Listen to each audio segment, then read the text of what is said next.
Alright, video update video. Google sucks. Get to that part first. Dude, camera moves. Anyway, yeah, I made this video already. I used the old camera and it fucked up. Well, anyway, doesn't matter. Yeah, so there's a couple of new videos on the Just Say No to Kids channel. And kind of long videos, but they're pretty good videos. Mostly conversation with Piro. And I think that's it. Less time lately. I'm gonna be making fewer videos for a while, I think. Anyway, Fred did this driving video, so it was on Blip. I don't know if he's got it on YouTube yet, but when he does, I'll post this as a link to that. Anyway, so yeah, it was an hour of good stuff. His first thing was doing the community channel thing again and promoting it and blah blah blah. But yeah, unless we have a content filter, randomness doesn't seem a very good filter. So I don't know. That doesn't sound too good to me. It doesn't sound any different than the anti-broadcast or the other community channel efforts that have been made that have all failed. So yeah, I don't know. Sign me up, sort of, kind of, but I don't know. Promotion just sounds kind of ugly. And yeah, there needs to be better instruments inside of YouTube. I mean, the fact is they have the information, they have the knowledge base, and they won't let anybody touch any of it. So we can't do any of that good stuff. Because, yeah, I think a better matrix for deciding what kind of videos get promoted would be videos that end up with more attention than your average. So say if I make a video and it gets 20 or 30% more views or more thumbs ups than the average, that it would go into a category of videos that would be semi-featured, or at least more notice would be given to them. And if they survive that competition and still kept going up, kept getting a positive view and editorial response, they would migrate into the featured column or something like that. There needs to be some sort of competition that does the cream to the top thing, and all there is at YouTube is the fat at the top. Once you establish a presence, you're established. You're not going to lose it unless you do something incredibly fail. But yeah, it's very hard to lose the popularity once you've attained it. Once you got 100,000 subscribers, people watch your videos just because you have 100,000 subscribers, just because other people are watching them, so you'll watch them, and other people respond to them, so you'll watch those videos. So you get to dictate a certain amount of the atmosphere through that popularity that just gleans off of popularity. So yeah, whatever to that idea. Anyway, there's so much, we've talked about it before, there's just so many little mechanisms that could be created that could add quality and character to this experience, and YouTube won't give it to us. They don't want us to have those tools, obviously, I think that's the obvious conclusion.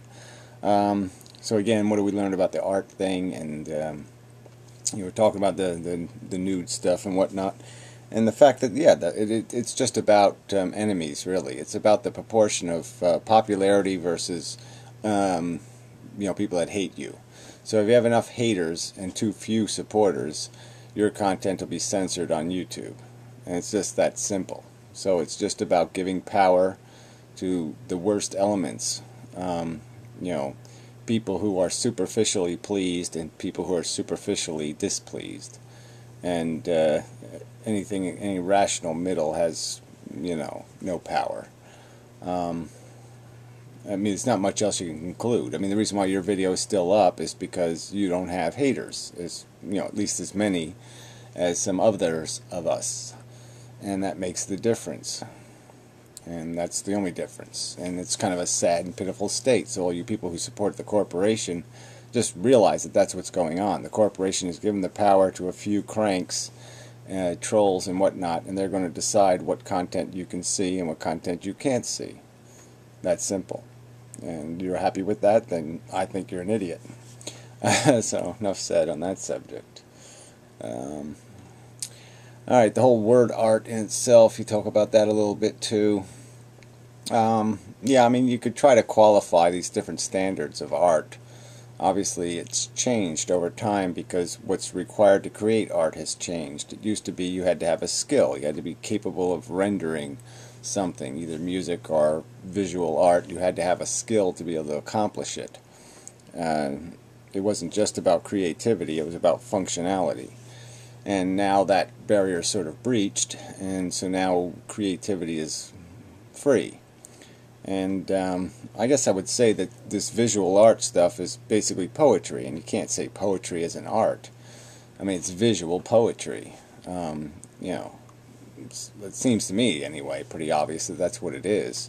So I think it all has to be qualified as art. And trying to make distinctions now with only one word isn't going to work. I mean, we go art 1, art 2, art 3, you know, give them different categories of art, but that ain't going to work. So just call it all art, and then we just thumb our nose at the parts that we don't like or that we don't have any respect for, and just leave it at that. I don't think you can, it's not a fight you can fight. There's nothing to fight here. So just concede to the fact that you are an artist. That's just the way it is. And just say it doesn't mean anything, because it doesn't mean anything anymore.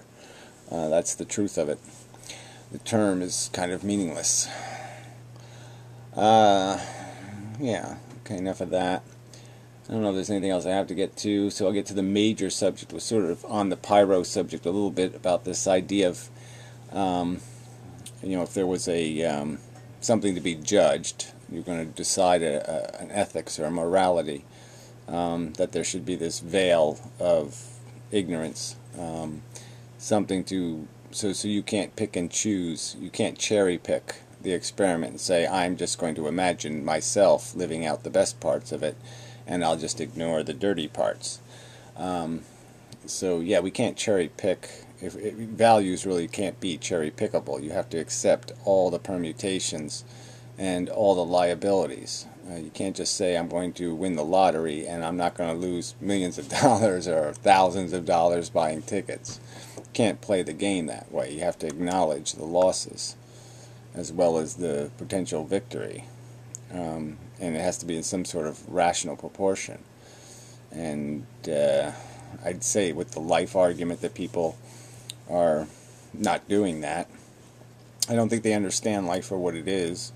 Their composite perception of a living thing is not what living things really are. I mean, the composite living thing, I think, is going to be something kind of buggy and creepy. And that's just the truth of it. And even the composite human is going to be kind of dumb and dim-witted and silly and stupid, fucked-hearted, possessed by superstition and dopey religion, compelled to live up to traditions and other kinds of nonsense that don't have any meaning, kind of a trapped, pitiful circumstance. You know, they're not going to live to collect their Social Security in all likelihood. The average human is not living a graceful life, and that's just a fact. Yeah. So again, I guess it's a bit, you know, just the value of the experiment too is you know, how much of it do you see?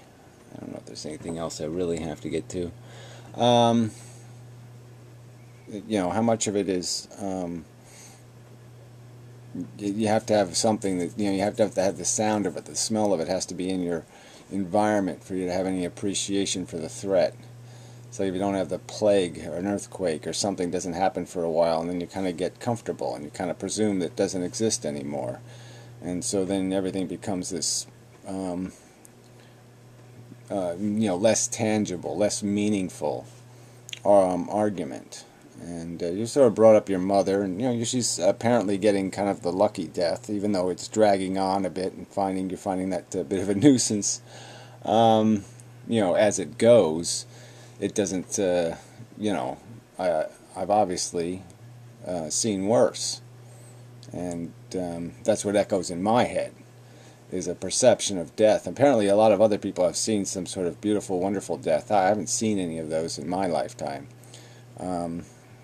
The ones I've seen have not been pretty, and not graceful, not any of that shit, not quick, no.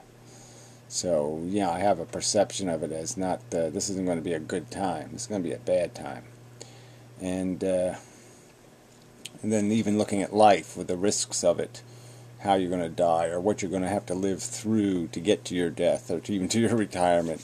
What you're going to have to experience, what is, part of the real odds of the game. And I don't know how much of that people are really seeing. And if they're seeing it, they have a different sensibility. So then we're talking about two different things, because they have it doesn't matter to them. I mean, they don't, there's some people who would be very upset if they wet their pants in public, and other people would say, who cares? Fuck you. Because it would be part of somebody's dignity and their self-respect and the whole way they want to live, and it would just be they wouldn't want to be subjected to that indignity. And so we all have this different kind of sensibility for what we would endure. But the real game is that we don't get to choose. We choose for somebody else. We don't get to have a kid and say, his disposition will be this. He'll have the same sensibilities that I do. He'll like his food fried just the way I do, and he'll like his sushi, and his this whatever, and his whatever, and he'll be just like me. Well, it doesn't come out that. That's not how it works. That's not how the game's played. And so you have to assume it goes both ways. I mean, that they can be less sensitive or more sensitive. And if they're going to be more sensitive or differently sensitive, that's going to have an implication. That's going to have a consequence that you have to take responsibility for, because now the risk is higher, because they're going to be judging by a different standard. They're not going to like living to your standard. They're going to be living to their standard. And their standard might have nothing to do with your standard.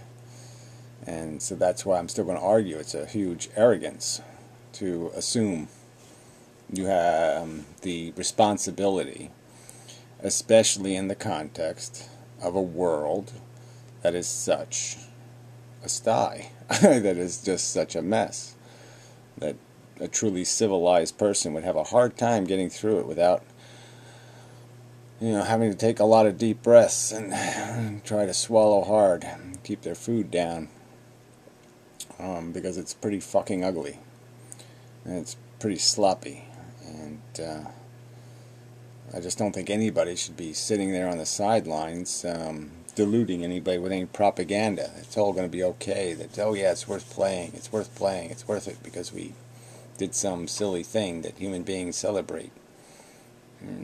It's bullshit. And I guess the closer you are to understanding or having some feel for that, like I said, if the earthquake just happened, you're more aware of the risk. And I guess for people who have who are closer to discomfort than they are to comfort, it's going to be a lot easier. So I have a cheat. I have the cheat of the fact that I am often plagued by a harsh discomfort. And so it makes it really easy for me to see it. And but I mean, intellectually, there can't be really an argument. There's nothing there. There's nothing to make the argument out of. It isn't your life. You're not giving birth to you. You really don't have a right to make an experiment that you don't have control over. It's just silly to think you have that competence to control the experiment. So anyway, I'm done with my time. Yep, up to 14 minutes almost. So, hit the button just for the hell of it. Hopefully I won't go over another minute worth of babble at the end. I tend to do that. Drag fucking goodbyes out. So anyway, yeah. So good video and such, but the conversation's got to get more pointed at the truth of whether life is really accomplishing anything to justify the downside, the expense of it, the cost of it, the price of it. And that's got to be dealt with, in my opinion.